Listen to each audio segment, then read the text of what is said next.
अब मैं love message देखना चाहती हूँ, क्योंकि जो सोल्स दर्द में हैं, जो छोटे छोटे मैसेज उनको बहुत राहत देते हैं, क्योंकि मेरा अपना एक्सपीरियंस है। ये डीएम की अंदर की आवाज़ है, चाहे आप ब्लॉक हो अनब्लॉक हो, उनकी जो अंतरात्मा की आवाज़ है इन कार्डों में वो है। तो हे मेरी शिव शक्ति, हे मेरे राधा कृष्ण, प्यारी सी ऊर्जा देना ताकि मेरे व्यूज़ को राहत मिल सके, मेरा सोल पर्पज पूरा हो सके। तो मैं डेक को 3 हिस्सों में बांटूंगी, 2-2 कार्ड लूँगी। तो मैं आपको ना एक बात बताना चाहती हूँ। देखो, ये देखो, तो मैं ना एक पेयर लेकर आई सी, कल से मेरे दिमाग में ये बात चल रही है। देखो, ये तो डीएफ है, डीएफ अपना दिल हाथ में लिए बैठी है। तो ये है डीएम, डीएम इतनी ईगो में है, देखो बैठे कैसे हैं हाथ पीछे किए। ये नहीं है कि मैं पकड़ लूँ जो मुझे दिल दे रही है। डीएम की ऐसी पोजीशन होती है, वो एक्शन ओरिएंटल कम होते हैं। मैंने कल इस पर ध्यान दिया। मैं तो वैसे ही मार्केट से ले आई सी। ये हमारे डीएम डीएफ की जर्नी को शो कर रहे हैं, ये ऑटोमेटिकली बैठ गए हैं आके। तो डीएफ की हालत देखो, डीएम की देखो, ऐसी ही हमारी जर्नी में होती है। हर एक चीज़ हमें कोई ना कोई इशारा करती है। देखो, वो तो ऐसे ऐसे पीछे हाथ किए बैठे हैं और वो अपना दिल लिए बैठी है, जैसे वैसी ही हमारी पोजीशन है। तो मैं पहला कार्ड लेती हूँ। थोड़ा फ़नी लग रहा होगा, लेकिन मेरा बताने को मन कर रहा था।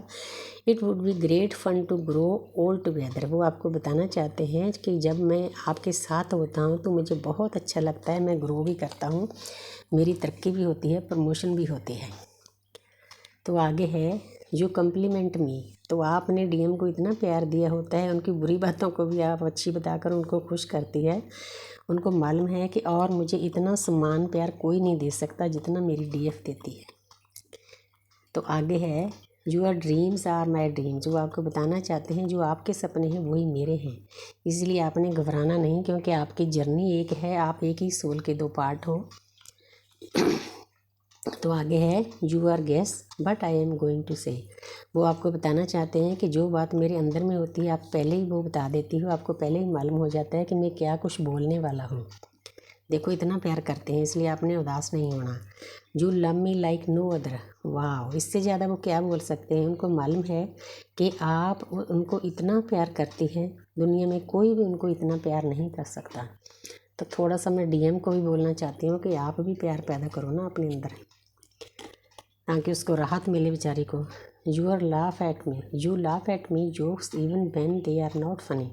उनको मालूम है कि अगर वो आपको कोई जोक करते हैं, मतलब हंसने वाली बात बताते हैं, चाहे वो फ़नी ना हो, आप उस पर भी खुश होती हो, क्योंकि आपको डीएम की हर एक बात अच्छी लगती है। देखो कितनी प्यारी एनर्जी है। ये डीएम की अंदर की आवाज़ है। तो मैं थोड़ा सा डीएफ को गाइड भी करना चाहती हूँ कि आपने उदास नहीं होना। देर सवेर यूनिवर्स ने आपको मिलाना है। आपने जन्म इसीलिए दुनिया में लिया है, मिलने के लिए लिया है। आपका रियूनियन ज़रूर होगा, लेकिन उससे पहले हमें अपनी जर्नी को कवर करना पड़ेगा, मेडिटेशन करना होगा, इनर वर्क करना होगा। तो अपने आपके अंदर जो जन्मों जन्मों के हम बैग भर कर लाए हैं, अपने जो कर्मा बैग्स हैं उनको खाली करना होगा। डीएफ पहले खाली करती है, डीएम बाद में खाली करती है। हालांकि इसमें दर्द बहुत होता है, क्योंकि मुझे भी कभी कभी फील होता है, मैं भी बहुत रोई हूँ, मैंने भी बहुत दर्द झेला है, लेकिन आस्ते आस्ते यूनिवर्स कहीं ना कहीं से गाइडेंस दे देती है कि आपकी जर्नी अकेले डीएम को मिलने की नहीं है, आपने उस परमपिता परमात्मा को पाना है। अगर आप दोनों बिल्कुल क्लियर हो जाओगे, कर्मा बैग्स खाली कर लोगे, तो यूनिवर्स का काम है आपको मिलाना। यूनिवर्स पर आपको 100% विश्वास रखना है, रेखी माँ पर विश्वास रखना है। कोई दृश्य शक्ति होती है जो हमारी जर्नी में मदद करती है। आपको मालूम नहीं क्या हमारे एंजल, हमारी यूनिवर्स, हमारे स्पिरिट गाइज, हमारे पितर पितराइन सभी इस जर्नी में हमारी मदद करते हैं। उन सभी का आशीर्वाद होता है। नहीं तो ये नेगेटिव एनर्जियाँ हमें ये कम करने नहीं देगी। उनका हाथ होने के कारण ही हम अपनी जर्नी पर चल सकते हैं, क्योंकि अच्छाई और बुराई दोनों बराबर में ही चलते हैं। चाहे जब अच्छाई शुरू होती है तो बुराई भी उसको रोकने की कोशिश करती है। मुझे भी बहुत पहले डराया धमकाया गया था, लेकिन यूनिवर्स ने अपना हाथ मेरे सर ऊपर रखा है, आगे भी रखेंगे। बहुत विश्वास है मुझे, अपने से भी ज़्यादा, 100% से भी ज़्यादा यूनिवर्स पर विश्वास है। मैंने सरेंडर कर दिया है। सरेंडर करने का मतलब ये है कि विश्वास रखना होता है। और मेरी रेखी माँ मुझे बहुत प्यारी है, तो उस पर भी मुझे बहुत विश्वास है। तो आपको भी ये बातों का ज्ञान होना चाहिए कि आपकी जर्नी में अपने किन किन चीज़ों को फॉलो करना है, इसलिए छोटी सी गाइडेंस मैं आपको दी है। Thank you universe, thank you angel.